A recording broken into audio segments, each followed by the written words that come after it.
a research professor of public policy. Michael's on this end, so welcome, Michael.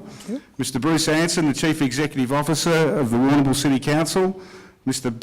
Peter Brusco, Deputy CIO and IT Executive Director at Deakin University, and Mr. Bill Mundy, Area General Manager of Telstra Countrywide. So I think a round of applause for our panel. I would like to introduce our first guest this afternoon, Professor Michael Porter. After completing his PhD at Stanford University, Michael has held leadership roles in universities. He has been involved with a think tank for the Prime Minister's Department, has held positions in central banking, international institutions, while specialising in advancing reform agendas. Michael also has a priority to look at alternative models for improvement of broadband in Australia. Ladies and gentlemen, please welcome Professor Michael Porter. Thank you. Thanks. Having taught at very noisy universities in the US, I'm used to heckling and cheering and booing, and so this is a very big community topic. When a minister like Senator Conroy is frustrated with the political process and can't get an audience with the Prime Minister, eventually gets on his plane and on a trip or a couple of trips ties up 50 to 100 billion of community taxation resources, then there is a really strong case for these sorts of discussions. Because that's what's happened. Nobody is keener than I am. I grew up in Silicon Valley as a graduate student. I've seen, at Stanford we had all these nutters, and you'd go to parties, it was sex, drugs, rock and roll, economic reform and telecommunications. What's come out of, my girlfriend, who was 19, lived 2 blocks up from where Steve Jobs was living until he died recently, on Santa Rita Avenue in Palo Alto. So I've lived the digital dream. I'm part of it, I love it. I made sure that I didn't get too far caught up in it because it struck me as something I want to have reliable, detailed people working on, not me. But broadband is a game changer. It's a game changer for local communities. But what we're getting at the moment with the NBN is a state monopoly. And what we've had to have passed are laws that are enabling Telstra, for example, to be paid not to compete in broadband with its HFC cable. Paid small money, it's only about 10 billion, but to not compete. Something that if Dick Pratt had done with Amcor, he would have gone to jail. Well, actually, he was found guilty. So the competition for which there's jail offences, when you interfere with it in the private sector, has been legislated an exemption in the case of the NBN and Telstra. So we're not getting the competitive outcome we would like. And since 5,000 to 10,000 per family is the cost of this, that means for, say, Warrnambool, let's say 30,000 homes, 300 million. What would you do if you were a very powerful person in Warrnambool? If you were given 300 million and you wanted to look after the needs, all needs, digital, educational, health, entertainment, sport needs of the greater Warrnambool community, what would you do with 300 million? The first thing you'd do is a stock take of local assets. And you'd go and see Bill, and you'd find out there's fibre everywhere. You'd find out that 4G towers has come to me through my dongle here. I've got a dongle, I've got 2 dongles actually. These dongles enable people to get wireless communication wherever they go at speeds about 10 times what you're getting off ADSL at the moment. So the dongles mean you have portability. The NBN means you don't have portability. Now, I'm not saying that the NBN should not come down here. I'm saying that the evolutionary path certainly involves fibre optic. Fibre optics, what is it? Just glass tubes. You can send light down, you can send pulses down at the speed of light. Changing the colour, 1,000 colours, 1,000 times the capacity. The capacity is already ludicrous. I'll let Peter Brusco and Bill, who understand the technology much more than I do, explain to you just what the power is. I think we've even got a show bag. The power is fantastic. Deakin University alone, being part of RNet and EduRome, Deakin University could have a broader educational knowledge community like they're getting in America now, MITx, which offers courses for free. I used one the other day, terrific stuff. Or my old campus, Stanford, offers an awful lot of stuff free. Deakin can host that, beam it out. It might also be, if you're a member of the Deakin community, you can use your email. These things are all possible. So my suggestion today in terms of strategy for communities like this, and I've just been to Townsville, which has got the NBN, but not much demand. I've heard about Melton, got NBN in new towns, 12 people signed up. The problem is the communities' needs are not being focused on. So what I'd like to see us do is some sort of asset audit, fibre, copper, cable. There's no cable here, but there is in Ballarat.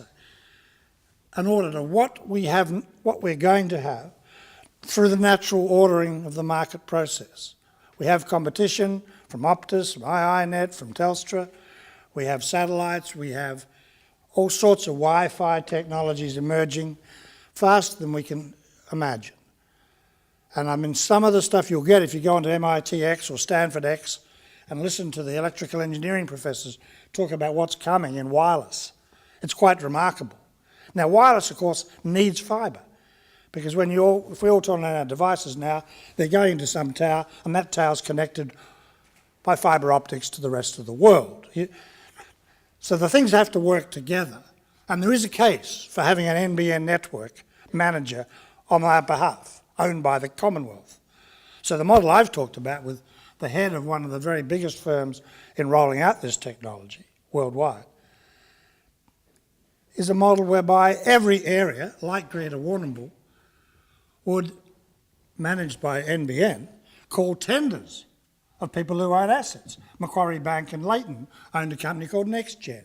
They could tender some assets. Telstra's got assets to galore.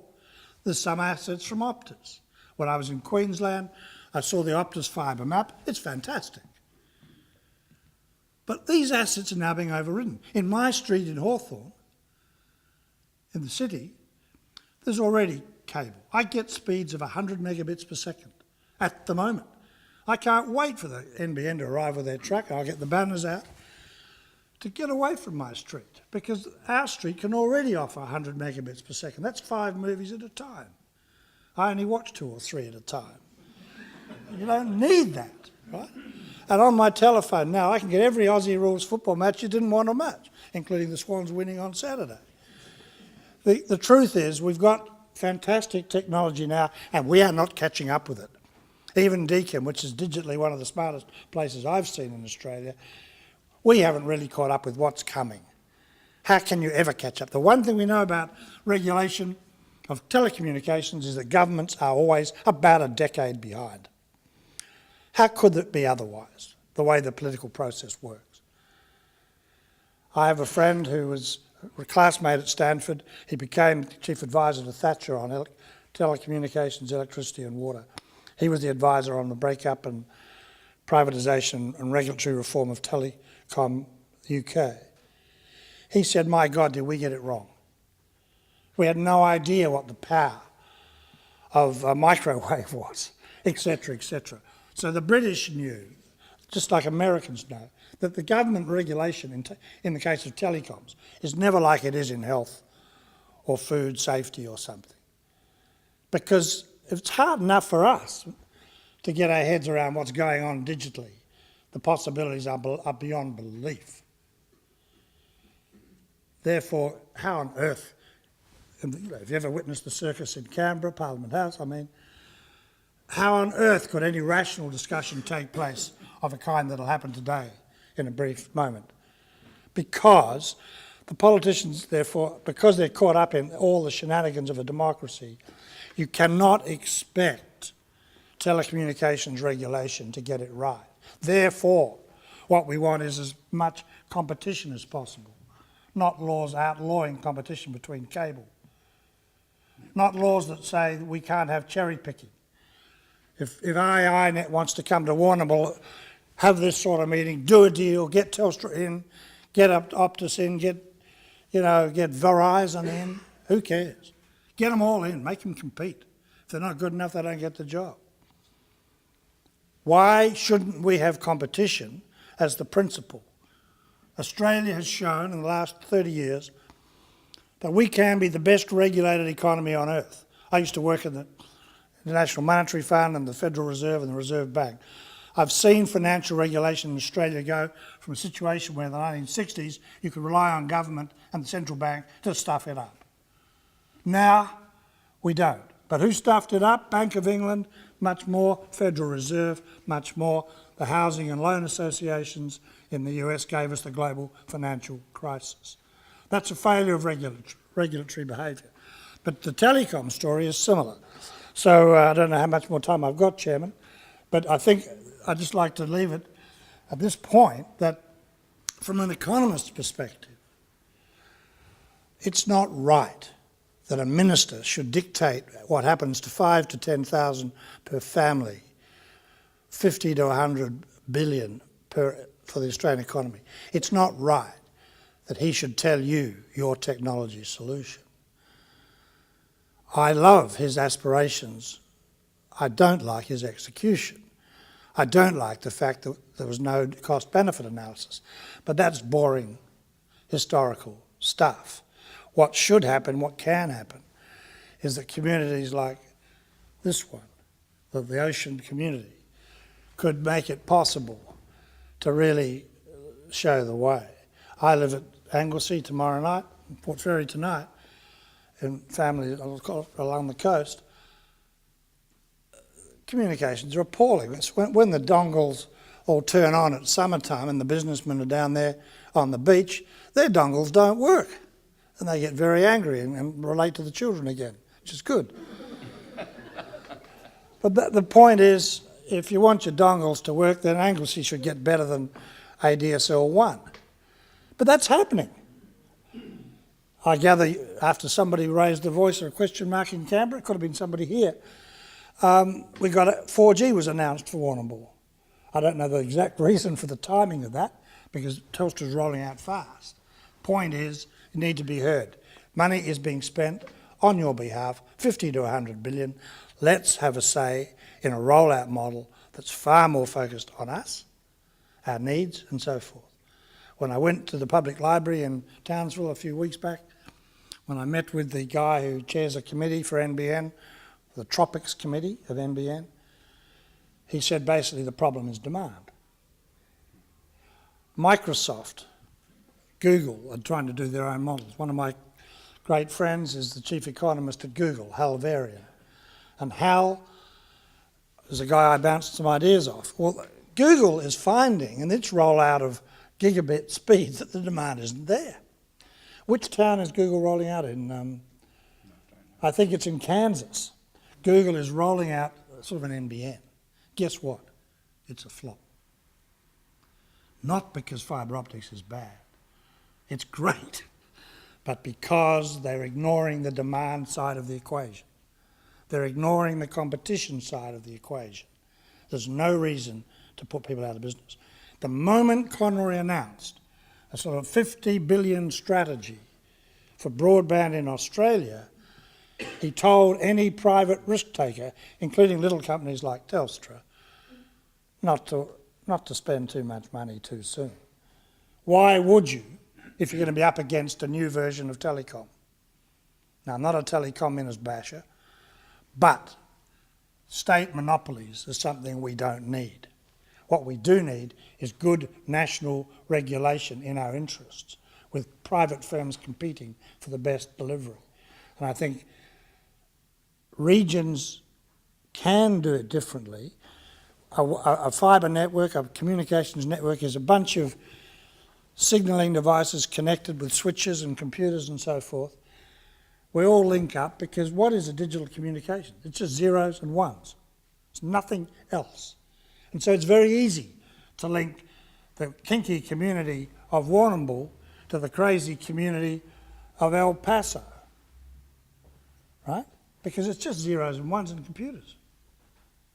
So we don't need to have the same company. I mean, most of us watch probably, we don't know what our mix is, but most of us probably watch as much, so you have on our screen as much information coming from the United States or Europe as we do from Australia. We don't know that. We don't need anybody's help. We don't need a national body.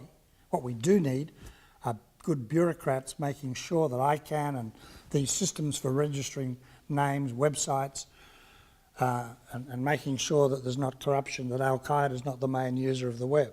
Because there are downsides. There's a map of broadband in Australia where the fibre optics are that you can't get. I asked my dear friend who now runs ACCC, Rod Sims, could I get a copy of the map, please? He's got it. He said, no, it's been declared as a national security item. I don't think Telstra's allowed to get it, but your assets are on it. But so the ACCC sits there with with the map. And I think, and I've talked about this with Malcolm Turnbull, I think one of his first actions, should he become minister, should be to open up the national broadband fibre map with safeguards. And maybe ASIO should visit Telstra. And who's the Chinese company that's totally suspect? So there are issues, but we could get bombed tomorrow. Okay, I think I'll leave it there, if I may, Chairman. And we'll have some more technically expert people fill in the gaps. Thank you. Round of applause for the Professor. Our next speaker this afternoon is Mr Bruce Anson, the CEO of the Warrnambool City Council. Bruce served as a senior officer at the Warrnambool City Council for more than 20 years. He is a fellow of the local government professionals body. Bruce is also the chairman of the Barwon South West Regional Development Committee. Ladies and gentlemen, Mr Bruce Anson. Thanks, Peter. Following that reminds me of following Michael Porter, or Professor Porter, reminds me of Neil Young. There's a song called Don't Let It Bring You Down, and he introduces the song by saying it starts off real slow and then just fizzles out altogether, and I kind of feel that that's what my presentation will be like following that. Technical expertise, nil. Some understanding of the politics and the impact of Warrnambool. The timing of NBN Co. Satellite, I believe you can get access to satellite NBN Co now if you're outside the region that's going to be served by wireless or by fibre optic. Wireless, and it's fixed wireless, so it's wireless to the home, not roaming wireless, so you can't walk in there with your iPad and access the information. If you don't live in the home and your device registered through your local Wi-Fi, you can't access it. Probably about 2015. So it'll be for Dennington and the Woodford, the remote areas. There's no formal date yet announced for the Southwest, except to say they believe they'll do the upgrade work they need in Hamilton sometime after 2015. It takes 16 months to service or to bring online 3,000 homes or 3,000 properties. And it's a 3-month, so once you finish the first 3-month component of planning, you do the next 3 months. So it's about a 27 to 30-month rollout for properties in Warrnambool. So it's likely that the first homes to be served in our region will be 2017 to 2018. If they're not behind schedule. And then it will take about 2.5 years to complete the town. So we're about 2021 before the town will be fully serviced with Wi-Fi, with fibre to the home, if the program's on time. So that's the first bit. The second bit are the politics. This is a government corporation. They have no interest in competition and they have no need, in fact they have almost an absolute desire not to change their rollout program for political outcomes, because as soon as they do, everybody wants it now. So the government, there's no interest in the government to change its rollout program. They're committed to NBN Co, and NBN Co have a practical ability to deliver work into the regions across Australia. So it was a 10-year rollout, might be 12, and will be towards the mid to back end. Some might only be announced in 10 years, and then there's still the rollout from there. So that's the political issue. No interest from the government to change. NBN Co, no interest, because they can't do it faster. They've got their committed model of fibre to the house all throughout 94% of Australia, I think it is. And it might be dropping.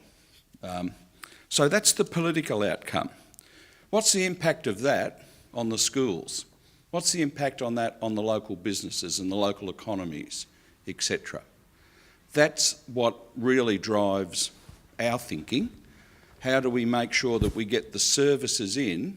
And the other bit that drives our thinking is, does everybody need the service at the same time? Whilst it's probably efficient to deliver it, I'm not sure that my mum, while she was alive, wouldn't have used the computer, struggled to use the phone, probably didn't need that investment.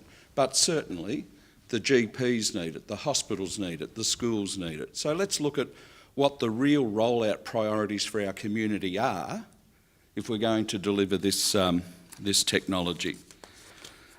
The question for us is, what do we do about it? Do we accept that the NBN rollout means that we won't be here till 2018, 2021, probably at the earliest? And if we do, well, that's fine. That's what this community accepts, and we just sit back and wait for it to come. What options do we have? And Professor Porter spoke about a number of competing ideas for the rollout. And as I said, is it that we graduated in? Victorian state government is rolling optic fibre to the station from Melbourne now, due to be completed in February. You'll see it being dug up. Bill will tell you there's optic fibre through most of the city. What's the issue? Is it politics or is it infrastructure? And so I think they're the questions that we need to raise as a community, or else we sit back and accept that 2018, 2020 is an acceptable outcome. But be aware, our competitors and our regional city colleagues are getting the infrastructure, are getting the technology. What's the impact upon our community? So mine is not so much a gutsy presentation, mine is just a series of where do we go from here. Thanks.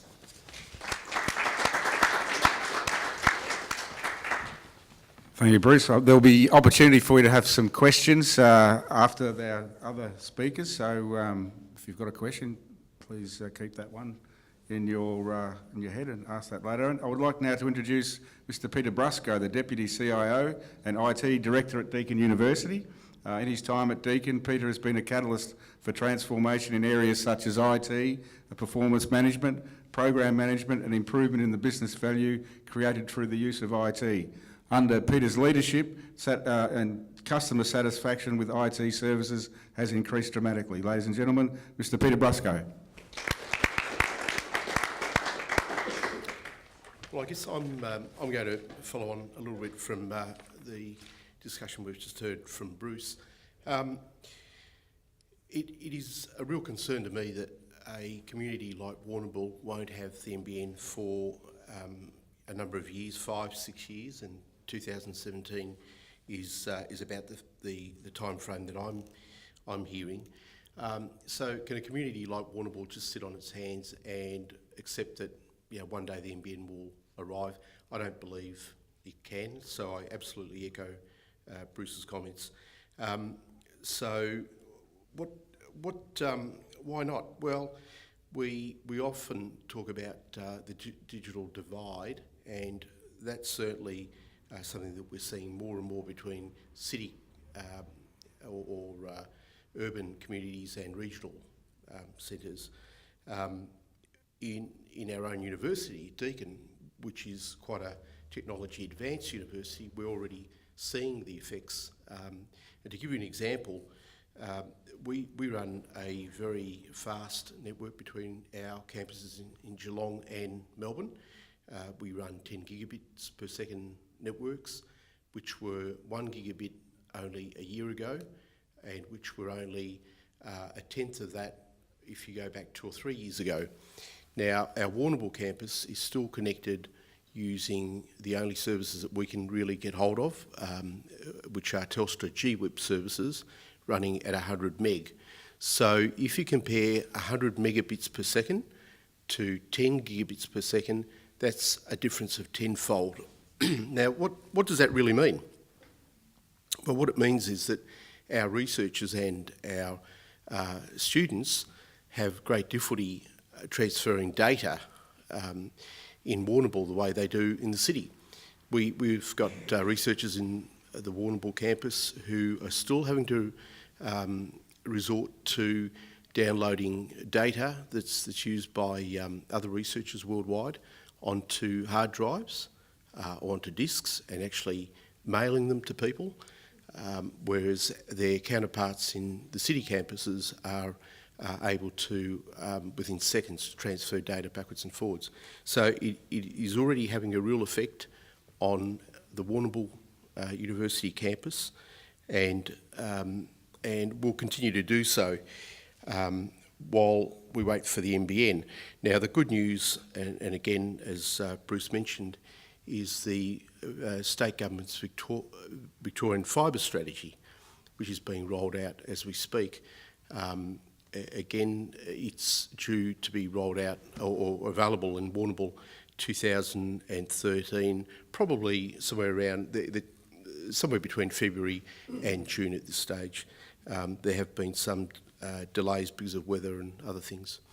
So what does that actually mean? Well, it means a great deal for us as a university because as of the middle of next year, the Warrnambool campus will be connected at speeds equivalent to all our other campuses, and that's great news for us.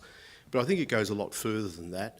I think the Warrnambool community can certainly make use of this new fibre that's coming, not only government organisations, but also I think it'll open up the door for other commercial providers who will be able to start to compete with the likes of Telstra in providing fast broadband services wirelessly or other means, because they will, for the first time, have access to lower cost backbone fibre. And at the moment, the only place you can really buy fibre to Warrnambool is via Telstra. That's the reality. So I think there's a great opportunity for Warrnambool over the next few years to fill the void until the NBN arrives, but it's really up to the leaders of Warrnambool to harness what the Victorian fibre strategy will bring.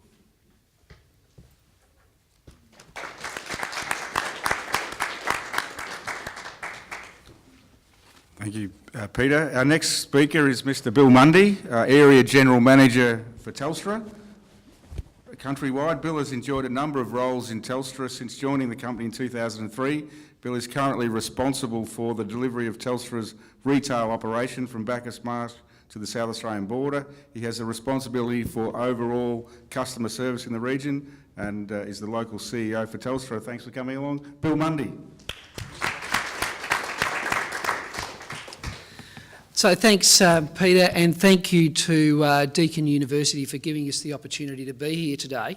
I have got a show bag, Michael, and I thought what I'd try and do today is to bring to life in terms of the opportunity for you to actually get a view of what does fibre look like. You know, what's this thing fibre that's going to change the world for us all? Well, that's what it is. Just that blue piece of cable here, and I'll pass it around a little minute. But what I want you to try and get your heads around is that when you have a look at this, you'll see a variety of different coloured strands. Now, all those strands are basically a glass fibre. Each one of those strands will carry approximately 1 million consecutive phone calls at any one time. okay? Now, when you compare that, so that is the future, and certainly for Telstra, we absolutely are committed to the same goals that the federal government is in terms of designing, building and assisting in the NBN rollout, in the sense that we want to see a broadband future which is consistent with their views. So I'll pass this out and have a look at it. But what I want you to understand is that this is the old technology. So this is 1,000 pair. Thanks, Pete. That was something you used in the bedroom, Bill. Nah. Steady on, Bruce. It's Steady on. Too many secrets. Too many secrets. Multi-purpose. So this is the old technology. This is a 1,000 pair copper cable. So at any one time, and there's four. If you're good enough, you can actually pick out the four colours that go together. Two of those colours provide you with a voice service, and two of them provide you with a broadband service. Now, this will only provide 1,000 consecutive voice conversations at any one time, in comparison to the fibre that will provide 1 million. So that we're moving from this and we're going to that. So that just gives you some idea of why we need to do this, because we obviously can't get the capacity that we need to grow our economies, to deliver the better health services, deliver better education services using this. But how many fibres can go in the blue thing? Well, it depends. Yeah. It depends. So I think that's about an 8 fibre core. You can get up to 16 fibres within a core. So it just depends, effectively. So Pete, I'll pass that round. So for the Warrnambool community, effectively, we've got a situation that we all know now that it exists is going to be, we're not going to see the NBN for some number of years. So what does that mean in terms of current connectivity? Currently for Warrnambool citizens, we have 4G connectivity, which Michael talked about a little while ago, based off of the central Warrnambool Central Base Station, which is on Koroit Street, and also the North Warrnambool Base Station, which is up on the Mortlake Road on the water tower. Now we've connected approximately 500,000 customers to the 4G network in the course of the last 12 months. We intend to continue to extend the 4G network to cover approximately 66% of the Australian population by the end of this financial year. Now, the majority of that extension will exist in the metropolitan areas, but as we build out through the metropolitan areas, we'll continue to build into the regions as well. So the 4G network offers a real alternative for people right now. It delivers speeds of up to 40 megabits in download speed, and it offers you the opportunity to be completely mobile. And it's something that we'll continue to deliver, because we see that the pathway in terms of the future is not just about a fixed broadband connection, it's about a wireless broadband connection as well.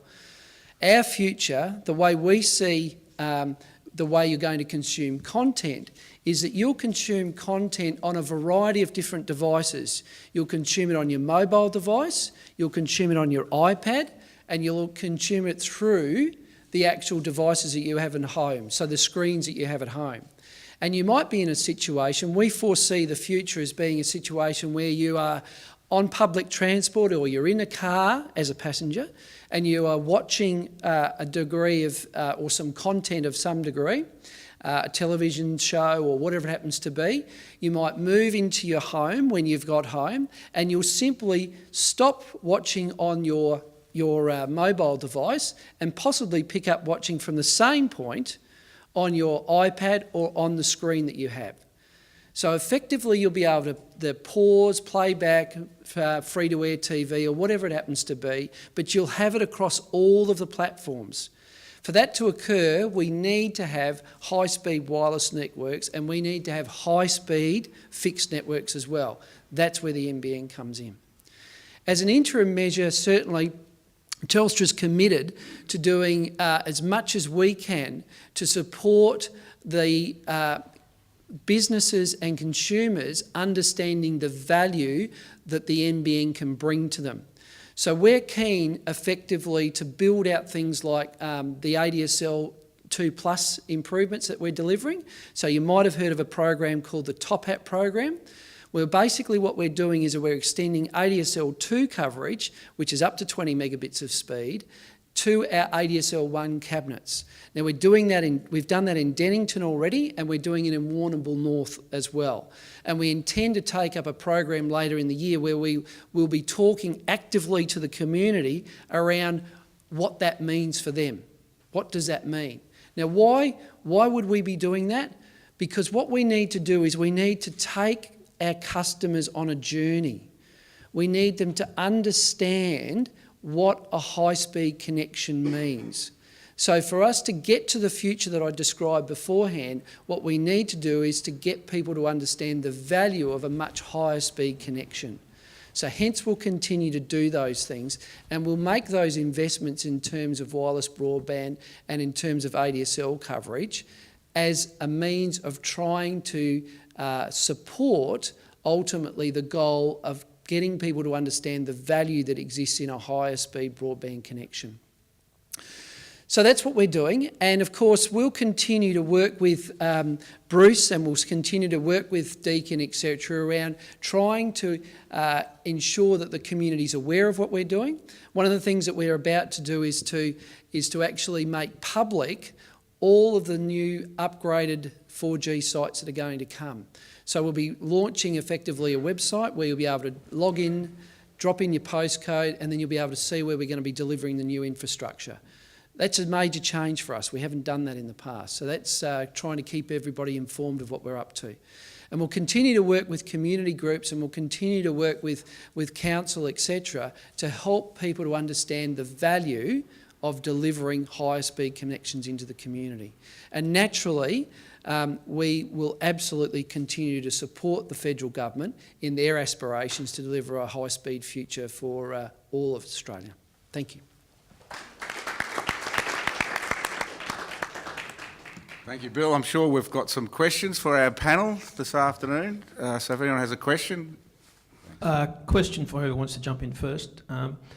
What are the NBN Co benchmarks they're looking to achieve? So ultimately when it's rolled out, what are we expected to achieve in terms of wireless and fixed points? In speed? Yeah, in speed, sorry, yes. NBN, so I suppose to give you a real practical example, I live in a little place called Ross Creek just outside of Ballarat, and I happen to be a trial customer for Telstra, funnily enough, of the wireless service that NBN is delivering. Now that service is currently delivering up to 12 megabits. I personally get around about 10 at my house. And I've also got an ADSL connection, and the ADSL connection delivers around about 9.5 megabits. So it's not a significant difference, but that's the, I'm obviously going to trial that and, test it, run it through its paces. If I was in a fibre footprint, I could get 25 to 100 megabit service, depending on what I wanted to pay for from my ISP. So what we need to understand here is that NBN is the wholesaler. NBN doesn't sell you a service. Your RSP, your resale service provider, so Big Pond or any of the other providers, will provide you with the service.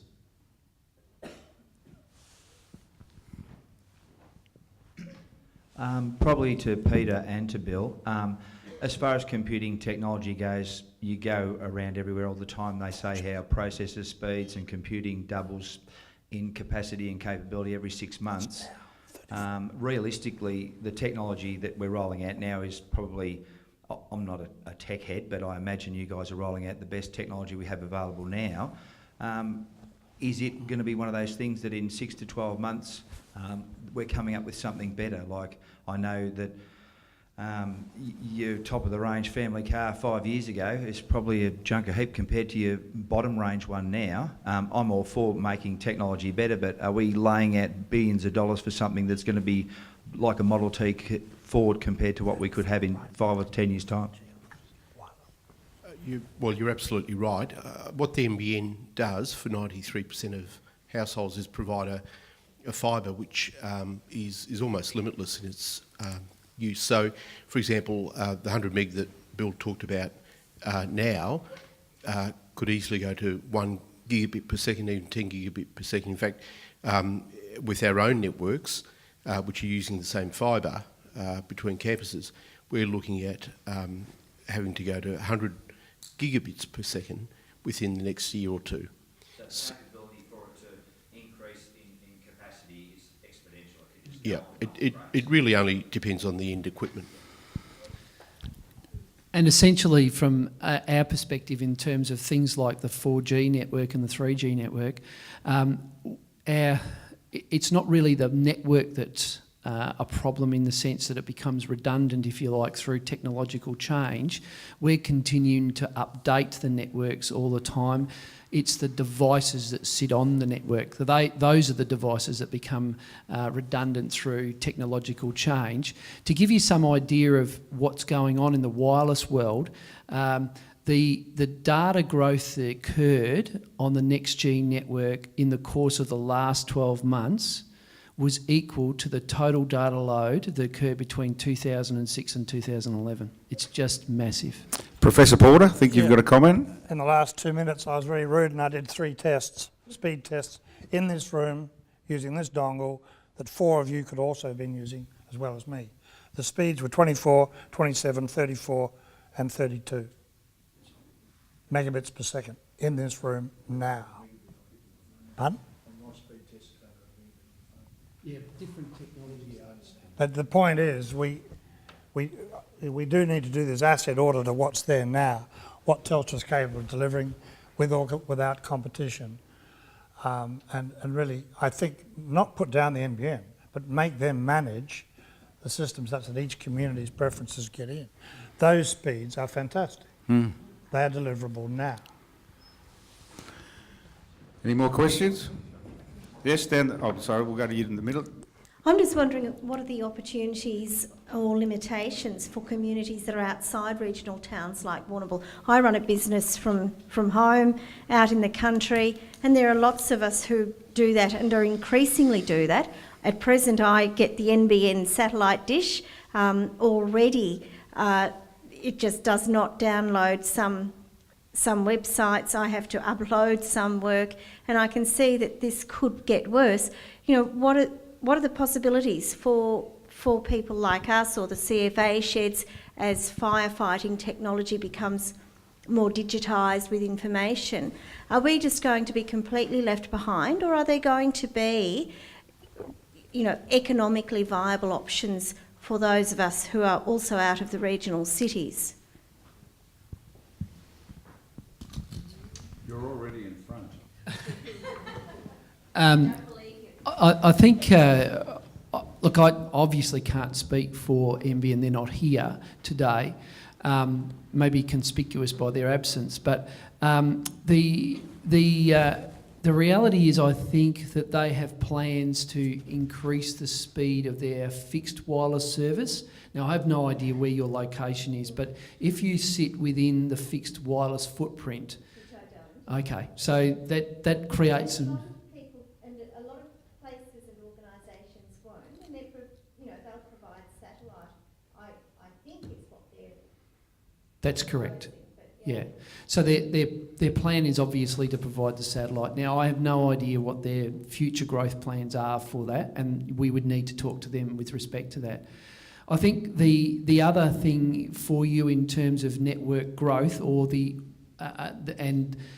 I suppose addressing those issues that you're very, very concerned about in terms of keeping up, not falling behind, we as an organisation well recognise the fact that there's a lot of locations where there's not adequate mobile coverage. Yes, And use a mobile at my place. yep, so absolutely recognise it, don't shy away from it in any way, shape or form. And we'll continue to build out the network to ensure that we at some stage get some coverage to, you know, the vast majority of people. In doing that, what we end up with is not only a mobile voice service, but a mobile internet service, and that may be an alternative for you as well, and that may be an alternative for the other members of the community in terms of CFA, etc. Will some places just be left with what NBN can provide because it's not viable for Telstra or other companies to do that? Is that one of the, will No, under the agreement that Telstra has struck with NBN Co, there's a couple of things that occur. So in areas where beyond the fibre footprint, so let's say just beyond the greater Warrnambool area as an example, we're required to maintain our copper infrastructure. So as an example, I know, and this is probably not an example that is reflective of your circumstances, but Dennington is going to get fixed wireless. Okay, it's not going to get the fibre rollout.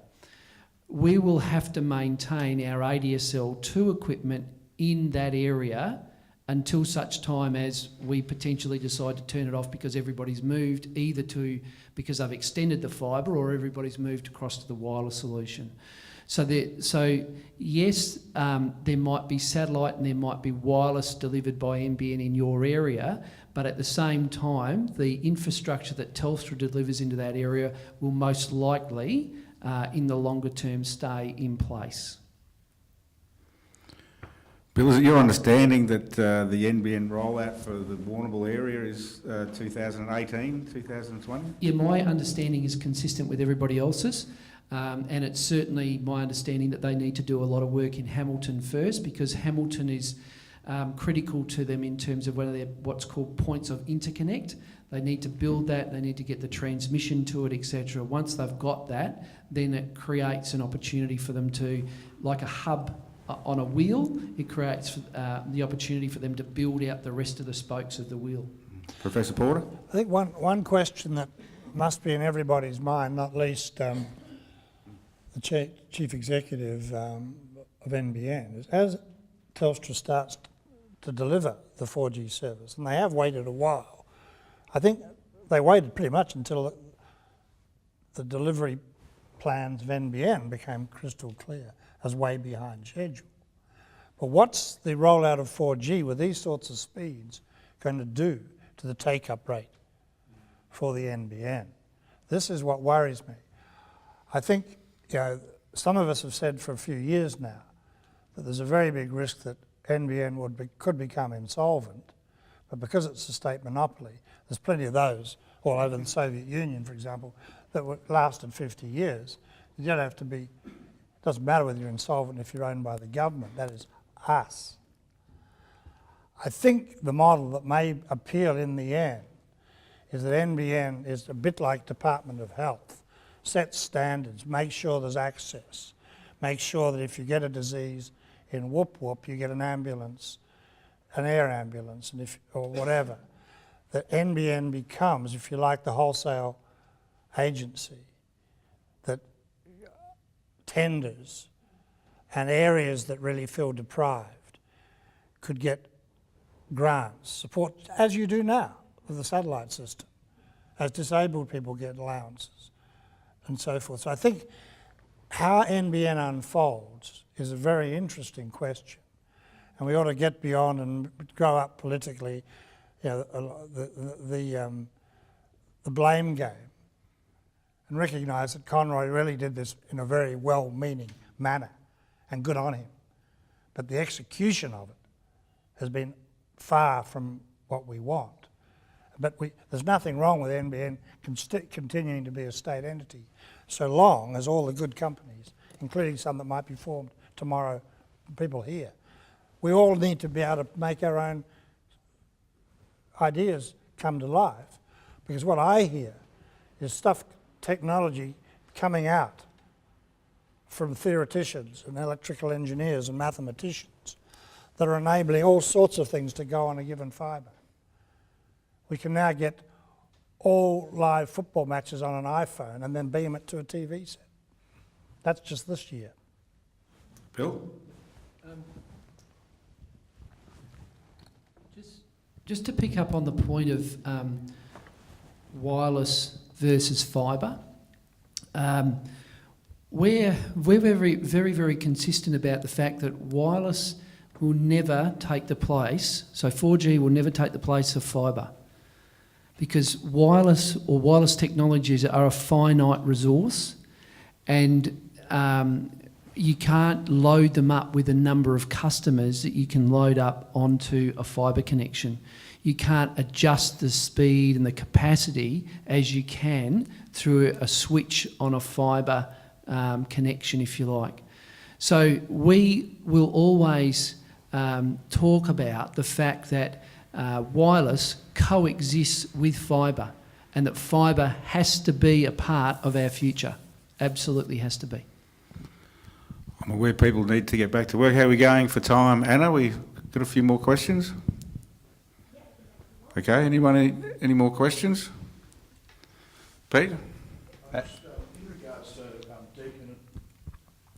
In regards to Deakin and the future in this area, and obviously Deakin has other campuses as well, the future careers that will be created from all this, in particular there's people that I speak to regularly with innovative ideas here and everywhere you go, and that's the whole idea of this. We can go into universities around the world and listen, and we can talk to people in the street in a remote area or in a big city. Where are Deakin situated in regards to the education process and the sorts of maybe courses and career opportunities that can be created? Do you wait for the ideas to come out first, or do you come out with the courses? Great. That's really for the bloke at the back. The professor? If I was in the United States, I'd take the Fifth Amendment. But I think with anything, but you try and be ahead of the game if you possibly can. There's a film clip on the web called Epic 2020 about the future of education, and it's the most exciting and frightening thing I've seen. And it talks this year, 2011, a guy at Stanford University put an artificial intelligence course online. 163,000 students took it. 26 or 33,000 students passed it, with the highest rate of pass mark that any of his students have ever achieved. He worked out that he had taught more people about artificial intelligence in that course than all the universities in the world. And that happened last year. He's now formed his own university, Udacity. Yeah. The future is out there. Epic 2020 is well worth a look. Can I just add, Deakin actually has a very ambitious strategic plan that was launched recently, and within that we talk about cloud learning.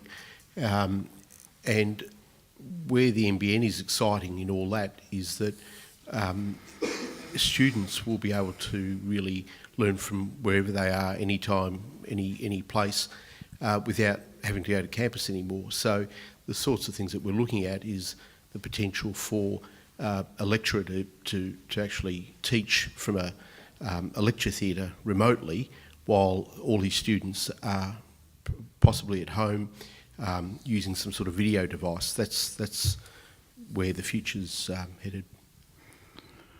Take two more questions if we have them. Peter, I'm just trying to distill this down to something that I can understand. I'm hearing from Professor Porter that federal government's intentions are great, the rollout's maybe not so great. I'm feeling from Bruce, and something I completely agree with, is that there are significant disadvantages between metro and rural regional. I'm hearing from Peter that the Deakin's been disadvantaged and the state government's doing something in terms of fibre.